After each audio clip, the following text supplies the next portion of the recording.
Expired na ang battery ng sasakyan na to kaya papalitan natin. Bago ko tatanggalin ang battery ng sasakyan na to is ikukunin ko muna sa backup battery namin. At dito ako magsasaksak sa saksakan ng scanner. Hindi ko alam kung anong tawag ng sakit na to. Kasi ang mangyayari, pag tinanggal mo agad ang battery ng sasakyan tapos di mo na-connect sa backup battery, lalong-lalo na sa mga sasakyan ngayon is halos electronics na. Magre-reset yan tulad ng radyo, TV, camera at iba pa. Kaya medyo hassle na kasi isi-set mo pa yan ulit at babasa ka na naman ulit sa manual ng sasakyan. Dahil nakakonect na yung backup battery, is pwede ko na itong tanggalin ang lumang battery. Basic rules sa pagtanggal ng battery is unahin pagtanggal ang minus. Tapos ito munang bracket na sa gitna para pagtanggal sa plus is diretso na.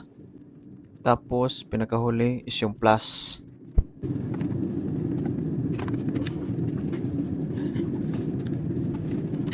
Tapos huwag kalimutan na balutin ang plus para hindi mag-cause ng spark sa negative part ng sasakyan.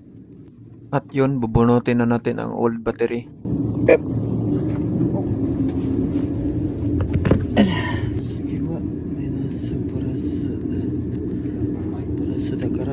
Okay.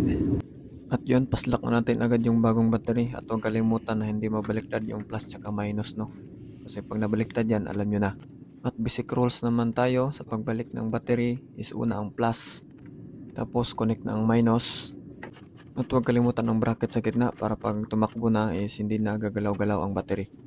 At pagkatapos nakabit ang battery is kukunin natin yung backup. Una ang minus, tsaka plus. At bunutin na natin tong nakasaksak sa ilalim.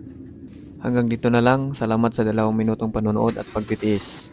At huwag kalimutan i-follow and like my page for more videos. Thank you for watching. God bless.